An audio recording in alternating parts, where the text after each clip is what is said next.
So welcome back guys to my channel Fendi Andian Misa, dan senang sekali hari ini Fendi bisa bertemu dengan teman-teman semuanya di YouTube channel Fendi. Dan sebelum kita mulai acara hari ini, teman-teman jangan lupa untuk subscribe YouTube ini, bagikan cerita story yang teman-teman akan dengarkan nanti dari orang yang luar biasa yang akan saya kenalkan ke teman-teman semuanya. Semoga ini bisa menjadi inspirasi buat teman-teman ya. Sekarang gue akan panggilin teman gue, ini dari dia orang Indonesia tapi sekarang stay di Qatar. Di Qatar nggak sih? Ya kita langsung panggil aja deh. Zulfa! Welcome Zulfa. Halo, Andy. Long time no see loh. Apa? Long time no see. Long time no see. How are you? Oh, it's been, wait. It's been 11 years, correct? No, maybe. No. 11 years in the show together. Yeah. Tapi of course kita sempat ketemu kan? Iya. Nah, jadi teman-teman, jadi Zulfa ini dulu teman aku nyanyi di Idol 2010, bener nggak, Zul? Benar. Dan akhirnya berjalannya waktu, kita sibuk masing-masing, dan gue kaget gitu, karena di tahun 2017 atau 2016 gitu, tiba-tiba gue ngelihat Zulfa udah di luar negeri aja gitu. Nah, makanya kenapa hari ini di tema kita Reach Your Dreams, teman-teman, kita akan membahas tentang apa yang dilakukan Zulfa, bagaimana Zulfa memulainya semuanya dari nol mungkin ya. Jadi, so Zulfa, tapi sebelum kita mulai, aku ada pertanyaan yang kamu harus jawab ya on the spot, jangan dipikir, jangan dipikirin ya. Pokoknya kamu harus jawab on the spot. Matematika nggak nih? Nggak bisa. Pokoknya ini happy aja ya, santai aja ya. Nah, yang pertama, nyanyi atau pramugari? Nyanyi. Oke. Yang kedua, single banyak duit atau married sedang-sedang aja? Merit banyak duit. Nggak ada. Single banyak duit atau merit sedang-sedang aja? Single banyak duit atau merit lama banget. Aduh, I don't know because I want both. I don't want merit. Oke, merit sedang-sedang aja. Oke, that's good. Indonesia atau Qatar? Elsewhere. Not Qatar as well. Indonesia. Oke. Panas atau dingin? Dingin. Bule atau lokal? It doesn't matter. Bule. Oke. Di atas atau di bawah? Di atas. Di atas. Dolar atau rupiah? Dolar. Usaha, kerja keras, atau beruntung? Usaha kerja keras. Oke. Beruntung. Loh, kok berubah? Beruntung ya? Semuanya. Oh, checklist beruntung ya. Karena memang sih kalau aku bilang kayaknya susah cari orang beruntung hari ini. Exactly. Yang kerja keras sih banyak, benar nggak sih? Benar. Beruntung itu masih bisa dihitung jari. Benar banget. Zulfa, jadi kita ngobrol sejak pertama kamu memulai karir dulu Ailil 2010, and then kamu lanjut kuliah nggak sih habis itu? Iya, kuliah. Musik. Kuliah musik ya? Di mana sih? Di Sydney. Di Sydney. After that, lanjut dong. Ceritain. After that, so Sydney 4,5 tahun kuliah sarjana 1 musik. Terus habis gitu ngambil diploma bisnis di Sydney juga. Before I came back to Indonesia. Tahun berapa sih itu comeback to Indonesia? 2016. Ya, 2016. Terus after that kamu sekolah after musik? Gimana? Sekolah musik kamu seneng nggak? Seneng banget. I mean like it's a part of your life gitu ya, music part itu. of me. Actually a passion, you know. Passion. So it was fun, of course, but then it was the first time for me as well to go out of my comfort zone, you know. Pertama kali keluar dari Indonesia, harus tinggal sendiri, nggak sama keluarga, nggak ada teman, nggak ada relatif. So it was kind of like, of course, like a big thing for me, you know, big change. Because of course at the beginning it was a struggle ya, karena as far as alhamdulillah waktu itu memang kuliahnya kan beasiswa. Terus tapi biaya hidup kan harus ditanggung sendiri juga gitu. So it was kind of like you know. And at the time, I never had an experience working anywhere, and then I had no choice but to, you know, start working, you know, to be able to, you know, provide myself. Got it. Sekarang Zulfa adalah seorang flight attendant. Yes. Di Qatar, bener nggak? Betul. Dan aku yakin impian untuk menjadi seorang flight attendant, apalagi di Qatar Airways, number one ya in the world ya.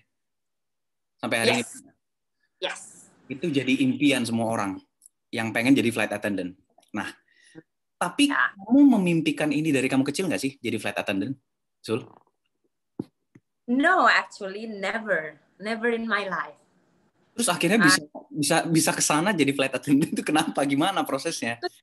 Exactly, I'm also surprised ya, kayak because it never crossed my mind. Nggak pernah kepikiran untuk jadi pramugari. Of course, you know, waktu masih kecil ngelihat pramugari, cantik, beautiful, you know, you kayak kagum ngelihat, tapi nggak pernah kepikiran kayak aku mau jadi pramugari. Because I want to be a singer, you know, my passion is music. That's what I want to be in the future. But sekarang gue udah 9, gimana ya, susah nih. Anyway, dari sekolah musik itu kan balik ke Indonesia. Niatnya karena memang pengen pursue musiknya. Kayak oke lah, kita balik ke Indonesia. Aku balik ke Indonesia. Tapi instead of balik ke Surabaya, aku ke Jakarta. And that was the first time for me to go to Jakarta and live in Jakarta. Because I've been to Jakarta like once or twice, but never lived there. Yeah. Karena kan aku bukan orang Jakarta. So in my head, okay, if I want to pursue my music career, I'll go to Jakarta, you know, find contact somewhere, somehow, and see how it goes. But then, of course, kan itu, I don't know, maybe I was procrastinating, I was being lazy, you know, and it's hard, right?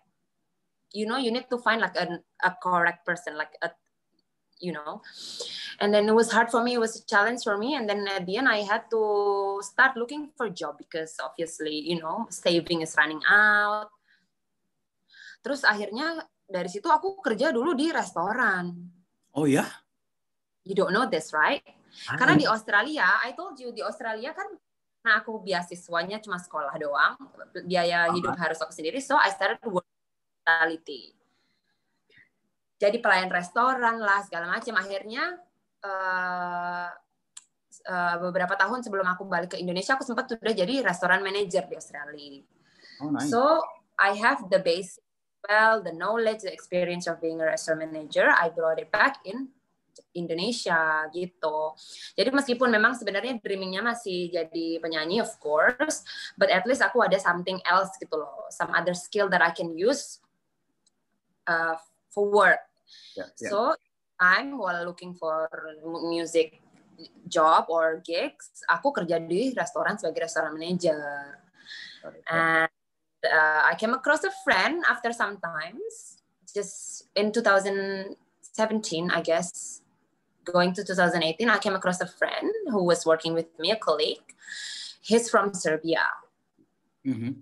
And he told me, you know, because I was getting like, maaf ya, ini aku ngomong jujur-jujuran aja kan. Aku kan dulu dari ya kan, maksudnya of course your gaji is up.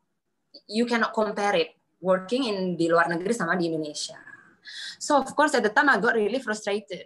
Kayak oh my god, is it enough for me? I don't think it's enough, you know. Ngasih uang buat jajan, buat ibu, you know, buat anything else. Kan it's not enough, I don't think. You know, so I was like, oh, you know, I feel like I need more, you know, I want more. Like, and then I was telling this to my friend, the Serbian guy, and then he know how hard it is, like working in Indonesia. If you know, if you're not an expat, then your gaji is biasa-biasa aja, atau enggak kalau kamu bos segala macam kan, manajer di mana gitu, di kantor. And at the time kan my experience is hospitality, and gaji is nggak seberapa. Anyway, he was like, okay, Zulfa, like, why don't you try to work for aviation? And then I was like, huh? What do you mean? Like you're talking about being a flight attendant? And then he was like, yeah. And bingung dong. I was like, hah? Kayak dari mana nih idenya dia nih kok aku tiba-tiba disuruh jadi flight attendant. And then he was like, you have the package, girl. He was like, you're beautiful. Thank you very much. That's what he said. Okay. At the time, I'm still younger, bubbly personality, fun, friendly. Yeah, you're very fun. So why don't you try? Gitu loh. And then he was like, the pay is amazing as a flight attendant. The pay is amazing. You get to go overseas, international, go, everywhere you want to go, try food here and there, different food, different, anything, any experience, different experience. Okay. Terus kayak jadi mikir, oh iya juga ya, kayaknya fun deh gitu dari situ. And then akhirnya terus kita berdua nih, aku sama teman aku ini, my colleague, kita go online, kita ngelihat, oh langsung ada open day kayak interview day, available nggak nih buat flight attendant job? Apparently laki nih, makanya kita butuh keberuntungan ya, because I don't know ya, somehow kayaknya Allah mendengar atau bagaimana caranya, pas kita buka website company ini yang aku kerja sekarang di Qatar, mereka lagi buka lowongan kerja, minggu depan mereka datang, basically 7 hari, 7 days time they will be in Indonesia, they'll be in Jakarta, holding an open days for people wants to be a flight attendant. Wow. So in my head I'm like, oh gila nih kayaknya, nothing tulus deh gitu. I mean, I still up at the moment. Why can I not try? I think it's if you think about it, of course, it's a bit similar to hospitality, but it's of course more than hospitality because at the end, flying is about safety and security as well kan. But of course, you selipin di situ ada hospitality because you're looking after passengers as well. So anyway, di situ nggak butuh tuh mereka untuk kirim CV online. So what you want to do, what I needed to do at the time, it was only go to the building yang mereka pakai buat interview, buat open day itu. And then kamu di interview di sana. Interviewnya kayak gimana? Itu dia kan, maksudnya kan of course, it's the job that I've never dreamt of. It's something new for me. Jadi kayak, oke lah, aku harus prepare nih. Aku nggak mau cuma datang, nggak prepare.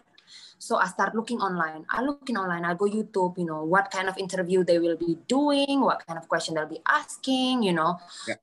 What do you expect in those kind of open days? So of course I go online and then I can, somehow like few days before that, I talk in the mirror, kayak pertanyaan-pertanyaan apa yang kira-kira mereka bakal tanya, So that day, of course, it was about 800 to 1,000 people, yeah. Yang antri. Okay. Ini kan international company kan. So it's a lot of people. It's not just Indonesian people juga, by the way, ya. People from everywhere. Majority Indonesian, but some people also coming from everywhere. Like I have friends from Kenya, Singapore, Malaysia coming to Indonesia, Jakarta for this. So after that, di sana ya udah ditanyain pertama, of course, because at the beginning I thought that I was quite small, because I'm like 162. Okay. Kriteria company itu per company beda-beda kan. Di sana ditanyain pertama, of course they look at you, hi, how are you, and then ditanyain what's your name, how old are you, what are you doing at the moment, and then why do you want to be a cabin crew. This is what they say. English. Apa? Everything in English. Everything in English because they're not Indonesian. These guys coming from Qatar. Got it. Terus everything in English. Ya, oke, so ditanya, why do you want to be a cabin crew? Terus kamu jawab apa? Of course, kan udah research. I don't be honest with you, I want to look, like I said, I'm looking for some other experience, challenge. I've been working in hospitality for 8 years, I said, and it's been fun. But then exactly, I work in around restaurant area. And then for some reason now, like to think about working in the aviation, you know, take you to places, to another countries, you know, working with multicultural, different cultural, from people from different cultures. It's like, you know, something that new for me as well. Okay, challenging, you know, and of course, like this is for me, it's very exciting. And so that's what I said to them. Okay, it's like, yeah, okay, you know, and then also one of the questions was like, oh, why do you think you are a good candidate for this? Kamu jawab apa? Terus aku jawab apa ya? Aku jawab, well, I said, as you can see, you know, I don't think I'm a shy person, you know, like I'm very open person. I'm open-minded, I'm friendly, I'm bubbly, you know. I think with this type of personality, it will be good as well, you know. I have what do I say? I have what it takes to be a cabin crew. Nice. So something like that. Yeah, and then that was the first interview, and then after that it was just a quick chit chat kan sama mereka. Terus habis gitu, okay, they give me an invitation, a paper invitation, kayak dia bilang, okay, you know, you're one of the candidate that will go to the next step. Ini basically kayak Indonesian Idol. Oh, jadi kayak audisi gitu ya? Audisi gitu. It reminds me of Indonesia. Di separate. Kamu keluar, kamu ke ruang sana. It's a 2 days 2 days interview or 2 days event kind of thing. Some people actually experience 3 days, but my time waktu itu cuma 2 hari. Oke. Jadi kamu hari pertama itu setelah hari pertama ngapain aja? Hari pertama aku cuma ditanyain, udah itu doang. Habis itu aku dikasih invitation buat datang lagi besok. Datang besok, dari segitu banyak orang, itu ternyata besoknya cuma datang ada 80 orang. Dari 1000-an orang itu 80 yang diundang paling. You're so lucky. And I was like, oh, I was so happy, ya. Yeah? Of course, alhamdulillah, you know. And in my head, I'm like, oh my God, I hope it's all coming for me, you know. If it's meant to be, it's meant to be, ya, berdoa aja. Anyway, datang hari kedua, tes dulu nih. Nah, hari kedua masuk ke ruangan, semuanya masuk ke ruangan, dites. Dites basic English, basic math, and what else? I think that's about it. Menurut kamu susah nggak? Apa? Menurut kamu susah nggak? It was good. I mean, it was okay. It's not hard, you know. Yeah, it's doable. I mean, if you understand, it's a basic English basically. So people with, you know, because it's an international company at the end of the day, kan. Jadi mereka butuh orang yang bisa bahasa Inggris, and basic English is needed. Terus habis gitu, pas tes bahasa Inggris itu, kayaknya ada tes itu kayak psychology test, kalau nggak salah. Anyway, sebelum psychology test itu, kita pas tes basic test itu, setelah selesai kita kasihkan papernya, nunggu balik di kursi. Udah, ini Indonesian Idol nih. Habis gitu mereka ngomong gini, nomor yang dipanggil tolong stay di dalam, dan nomor yang nggak dipanggil please keluar. Dah. Wow, itu super deg-degan nggak sih? Wih, aku langsung apaan nih? Indonesian Idol all over again in my head. Terus habis gitu, nomor aku nggak dipanggil dong. Terus? Nomor aku nggak dipanggil, so I had to go out. But then in my head, I was like, really? Like, am I failing in this? Like, which part did I fail? Gitu loh. I was like, I cannot believe this. Like, how? You know, if I fail is something else, the interview or anything else, it's fine. But I don't think the test was that hard for me. But then anyway, I was like, okay, fine. These people that didn't get called, we went out. Kan, kita keluar. Terus ternyata kita keluar diarahin ke ruangan sebelah. Oh, got it. Aku pikir disuruh pulang. Belum dimasukin dulu ke ruangan sebelah, tapi kan kita sudah deg-degan dong, kita semua tuh udah deg-degan. Beberapa orang itu kayak about 30 or 20, no 30 or 40, I don't know. Udah deg-degan lihat-lihatan gitu, kayak masa kita pulang sih, kita pulang, udah ada yang mau nangis gitu loh. And believe me, if I'm telling you this was the first time for me going to interview for open day, ya. But imagine I've met a lot of people that been there like 5 times. Oh, this is my 5th time applying this job. 6th time, wow. 2nd time, it's like that. So imagine like, of course like these people are frustrated ya, kayak masa gagal lagi nih, udah kelima kali masa gagal lagi. So at the end we were just like, udahlah, mungkin aku dalam hati, okay, mungkin bukan jodohnya. So anyway, the other recruiter came into the room and then they said, guys, I'm sorry we didn't call your number, but I have to tell you that you're going for the next step. Berarti ada next step-nya lagi? Iya, ada next step-nya lagi. Oke, terus next step-nya itu apa? Of course, next step-nya itu adalah private one-on-one interview, basically. Oke. Terus? One-on-one interview, it takes longer than the first interview. Jadi mereka tanya kayak, before that, it was the psychology test, sama kalau di Qatar ini kan mereka bukan tinggi badan ya yang dihitung, tapi gimana berapa senti, gimana sih ngomongnya? Bentar. Berapa senti jadi kamu bisa reach? Pokoknya kamu certain amount of sentimeter yang dia minta, kamu reach itu. Oh, got it. Itu sama scar declaration.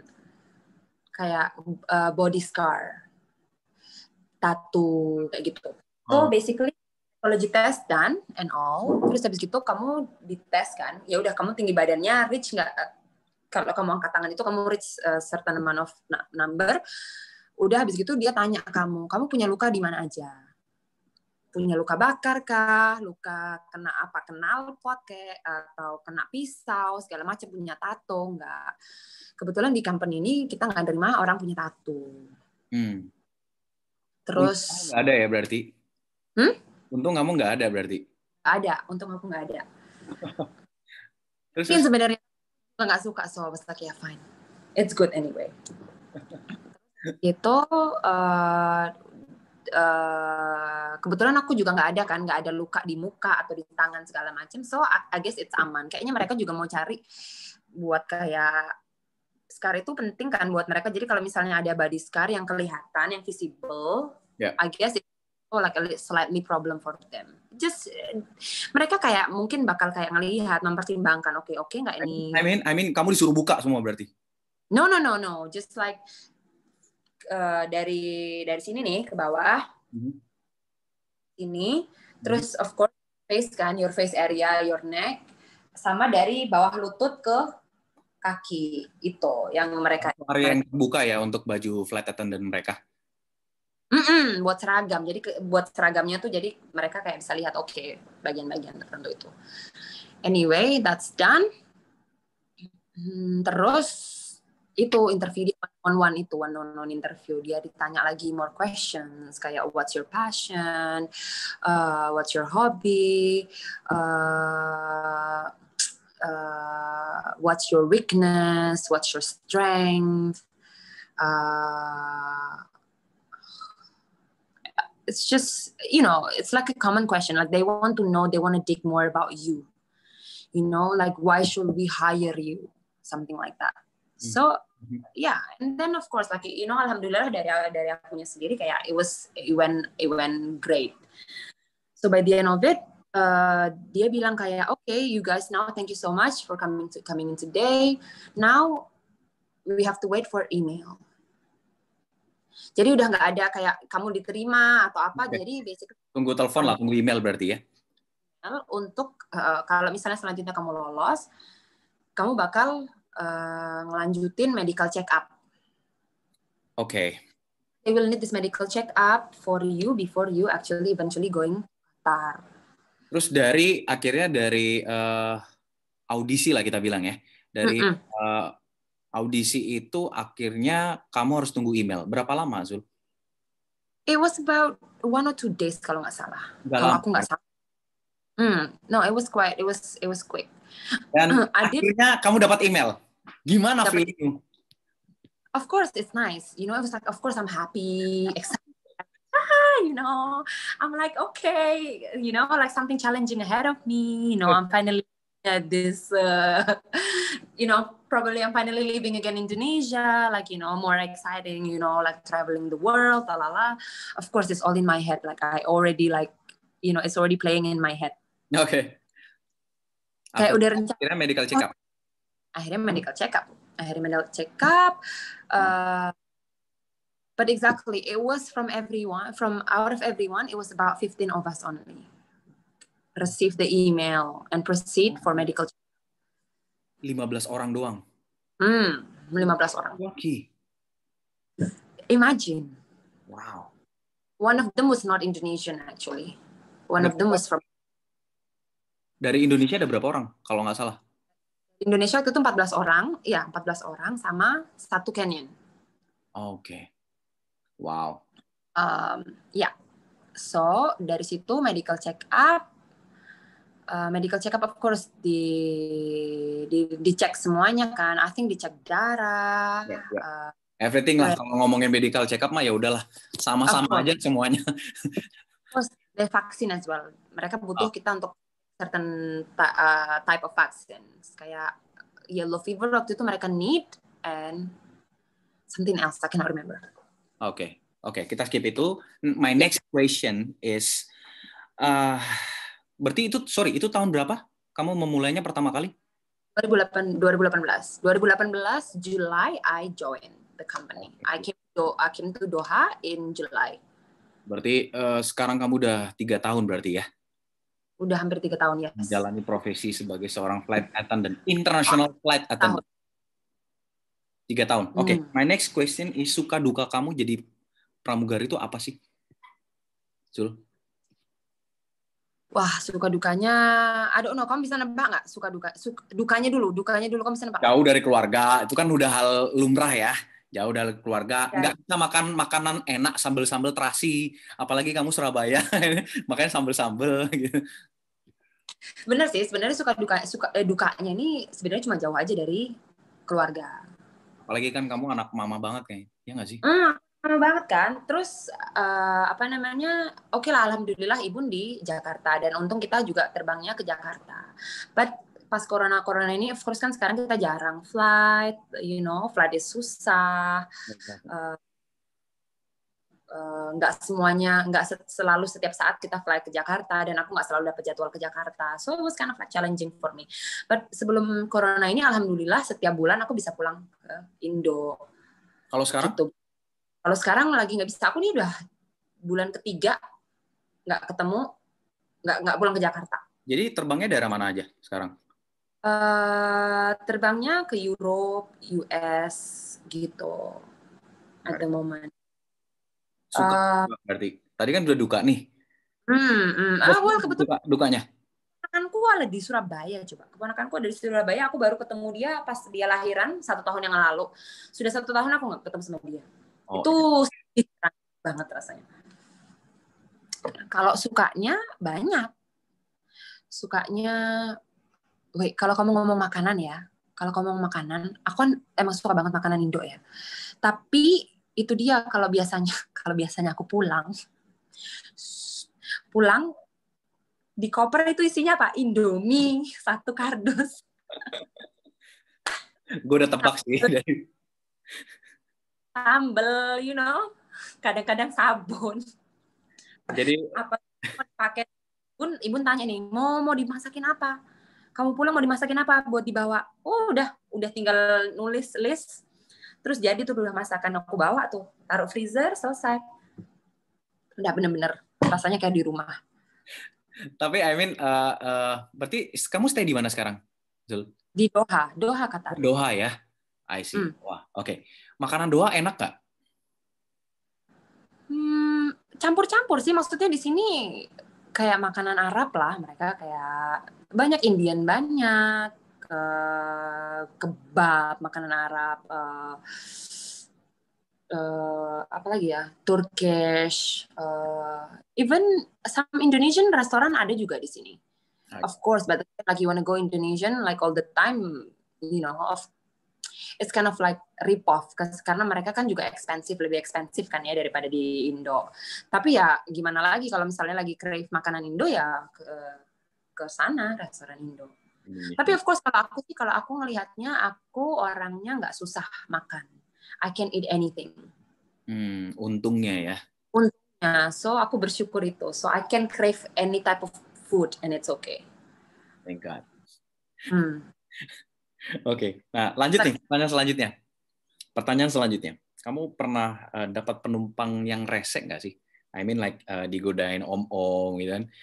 Kemudian soalnya gini loh, banyak yang aku dengar pramugari itu rentan banget digodain sama om-om. And then akhirnya at the end of the day mereka jadi simpenan atau bla bla bla. Itu bukan hal yang aneh kan? Zul? Yeah, I don't know. See, this is the thing that I don't know. I'm not trying to close my eyes about that, but I don't.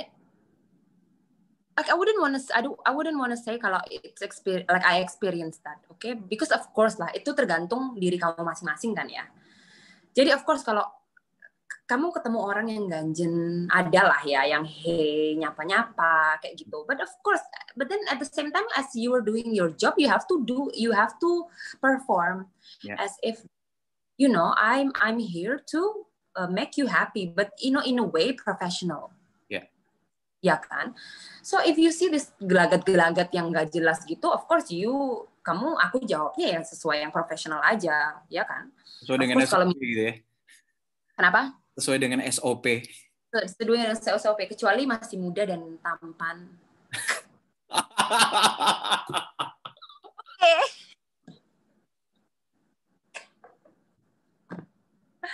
Lucu ya? Oke, nggak masalah nih. Pernah kayak gitu? I mean banyak kayak yang menurut kamu cute gitu, and then akhirnya mereka juga flirting sama kamu? Well, ada of course. Ya, beberapa ya, few. Tukeran number? I would ask him itu udah ada. Kamu itu udah panjang tuh berarti ada. Don't lie to me. I don't know how to say this, okay? But you know what I mean.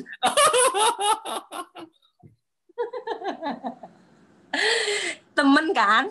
Temen? I mean temen, hey, come on. Temen? Yeah. It's okay. Of course. But itu sebenarnya serunya juga di situ. You meet the new people. You can meet like new friends, you know. Yeah. These people from different part of the world. You know, next time you go, you visit the city that they're from, you can text them. Yeah, you know, I'm around now. You know, would you like to show me around? Yeah. And it was kind of it's fun in a way. I got it. Yeah. Ya, berarti yang aku tangkap dari kamu tadi ya tergantung dari pembawaan masing-masing ya, Sul ya. Oh, ya. Of course. Itu dia kalau exactly untungnya dalam aku sendiri aku punya prinsip kan ya. Jadi and prinsip orang beda-beda gitu. So see for me I don't see that happen. Like I cannot see that happen to me because of course I cannot think about it. You know. Apalagi ya you know om ganjen gitu kayak aduh udah deh enggak deh. You know. Next. Thank you so much. Kapun kap. Got it. Okay, my next question is berapa gajinya, Zul? Berapa gajinya? Pasti teman-teman di YouTube sekarang yang lagi nonton nih pasti udah nggak sabar gitu denger berapa sih kisaran gaji? Kisaran gajinya adalah, ntar ngambil kalkulator dulu boleh nggak? Boleh. Kan kita pakai sih kata rial. Di sini bukan rupiah. Okay, so of course it's gede ya. Kalau kamu mau bandingin sama rupiah atau kerja di Indo, of course besar. Kalau kamu mau bandingin sama orang-orang yang kerja di Middle East ini, gaji kita adalah oke lah, lumayan. Mid. Berapa? We want Aduh. to know berapa? Aduh, berapa? Kisaran aja. Oke, kalau mau ngomong sebelum corona ya, usual, normal, bisa sampai kisaran ya. Aku bilang kisaran nih. Kamu bisa bilang kisaran in US dollar boleh? Aku nggak tahu kisaran US dollar. US dollar berapa ya? Rupiah. Ya, rupiah biar gampang. Soalnya aku ngirim ke rupiah. Oke. Bisa sampai 40-50 juta per bulan. Itu normal situation ya? Normal situation. I got it. Terus Sebenarnya menjadi pramugari internasional seperti Zulfa ini cukup menjanjikan ya, Zuleh? itu dia. But exactly, maksudnya of course lah, you dream about this kan ya, kayak kamu mau jadi pramugari internasional because of this as well, perks-nya, uangnya banyak, jalan-jalan ke luar negeri, ya nggak sih? Terus of course lifestyle you berubah gitu. Yeah, Terus of course, I know you. kenapa? I know you so well. Perubahannya drastis banget, you know. Perubahannya drastis banget dari yang tadinya gimana ya? Apa nggak lo, awas lo ya. Bilang aja sih. Bilang aja nggak masalah. Ya tapi I mean I'm proud of you, you know. Yeah, in a way of course like bersyukur ya, aku juga kayak you know it's masih rezekiku gitu loh, karena nggak semua orang kan. Kayak aku bilang, imagine aja yang datang hampir 1.000 orang tapi yang bisa terbang cuma 15, you know. So yeah, of course aku bersyukur and all. Kayak meskipun semakin banyak gajinya kan of course semakin banyak pengeluaran kan, karena banyak keinginan. Ya, lifestyle semakin meningkat. Mana yang priority, mana yang bisa disimpan untuk next time gitu. Sekarang pas corona ini, aduh, you don't ask anymore. It's sad. It's sad for everyone kan. People losing jobs, you know, nggak dapet gaji. Itu dia, aku cuma berharap corona ini ya cepet selesai biar bisa balik kayak semula lah.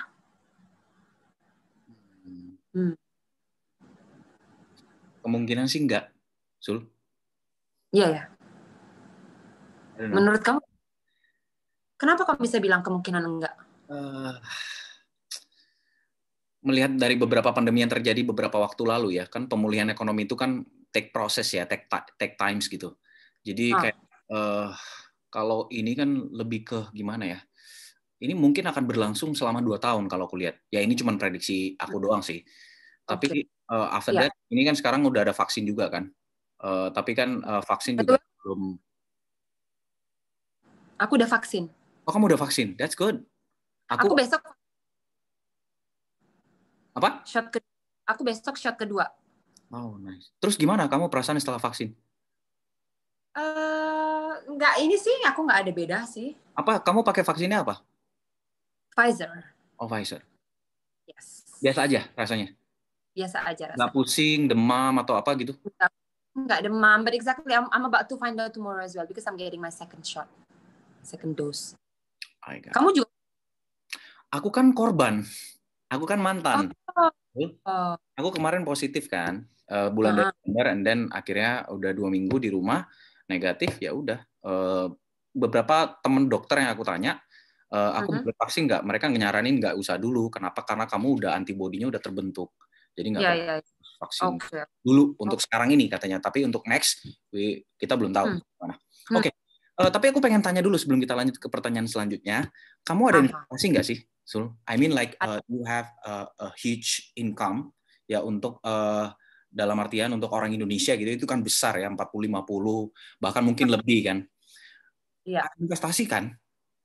Investasi in a way of well aku sudah sempat nabung of course, dan tabungan itu sudah dikeluarkan untuk something else, you know, yang insya Allah bisa dipakai buat in the future. I got it. But I mean, you mean like beli tanah, beli rumah, or property? Ya, rumah, mobil. Oh, got it. Kalau rumah sih aku masih agree ya, karena itu bisa benar-benar investasi. Tapi kalau mobil bukan investasi lah, karena nilainya kan sama kan. Buat rumah ya. Tapi yang paling penting kamu tahu kalau uang yang kamu punya hari ini itu wajib untuk kamu investasikan. Jadi biar uang yang kamu punya itu jadi uang lagi gitu. Jadi ternak uang gitu. Iya. Udah kayak guru ya gue. Buat kamu kan yang doing business, please. Yeah, so I'm telling you now. I'm telling you. Yeah. Yeah. You need to teach as well, not just tell. Later ya. Nah, selanjutnya pertanyaan aku selanjutnya untuk kamu, kalau yang kamu berarti kamu kerjanya sekarang ini per kontrak atau gimana sih, Sul? 5 tahun kontrak, kita ada 5 tahun kontrak. After 5 tahun? After 5 tahun, either they renew, yeah, I guess. But exactly kan, I mean, again, corona ya, you don't know. Mereka, I mean, perusahaan sudah kayak ngekat banyak orang. Berapa banyak? Banyak banget. Oh, nggak bisa, iya banyak banget basically. Staff kita aja banyak. Initially banyak Paul. Of course karena corona nggak jalan bisnisnya, ekonomi turun segala macam. Of course mereka harus, they cannot do anything but to get rid of people. And then in that way, of course, like banyak banget yang mereka harus PHK, which is sad as well. So of course, if you ask me about the future, I don't know either. I don't know what's going to happen with me. Okay, contract 5 years, but I want to think positive everything ya. So if everything goes well, ya 5 years and continue gitu. Karena dulu juga 5 years and continue, but you never know kan. Sekarang adalah you never know.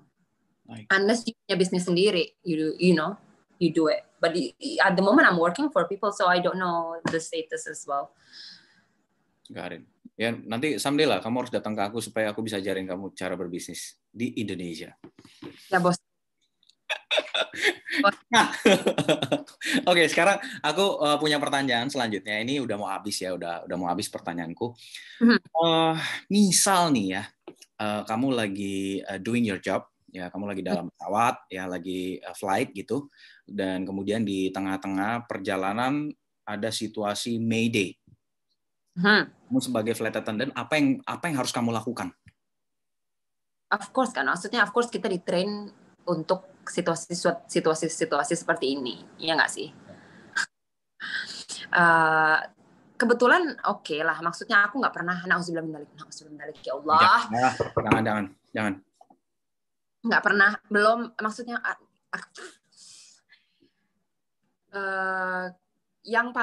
kejadian yang paling menegangkan buat aku waktu itu, misalnya aku waktu itu lagi fly ke India, oke? Kita memang tujuan ke India, kita mau pergi ke anyway, I cannot remember the city anymore. Kita misalnya mau ke city A, oke? Ini udah prepare landing nih kita. Udah prepare landing, kita semua udah duduk di jam seat, di kursinya kita masing-masing, udah berdoa segala macam. Tiba-tiba udah ngerasa nih kita landing kan. Tiba-tiba pesawatnya naik lagi, tapi bener-bener kayak kaget gitu loh. Mendadak dan kayak apa-apaan nih, it never happen gitu loh. So situasi kayak gini, jadi ini pertama kali buat aku. So I was like, I look at my crew, the other crew, and I'm like, what happened guys? Did you feel that? And then of course, like later did we know, apparently mereka flightnya pesawatnya harus divert. Jadi memang kita niatnya landing ke city A ini, but karena some other reason, dia nggak bisa landing di situ. So we were in this position, and then we had to go back, and then we divert to other city, ke city B, let's say, ke the closest city.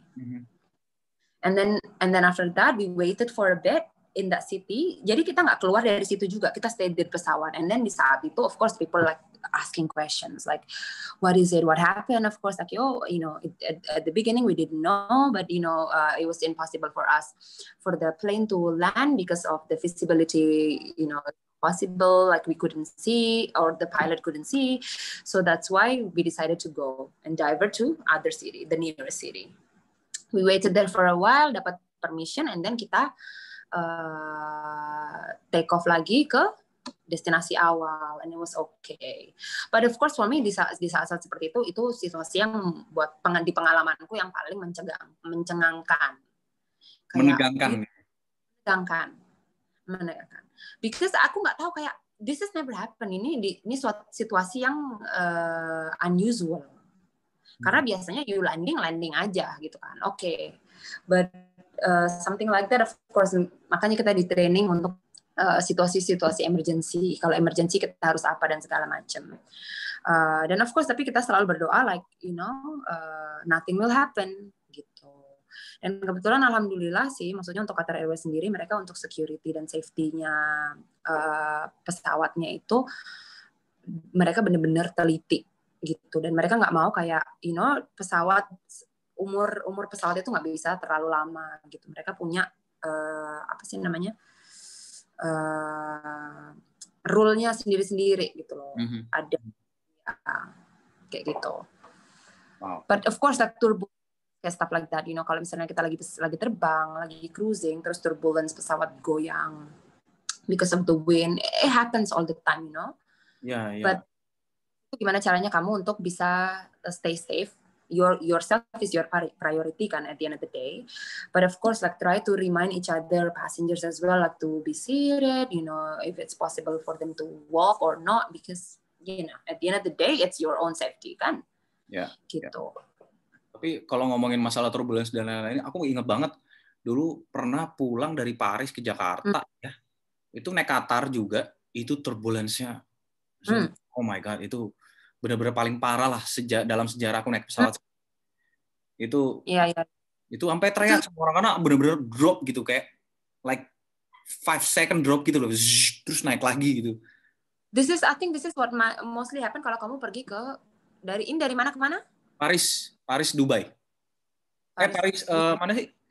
Doha. Ya, Qatar Doha kan. Oke.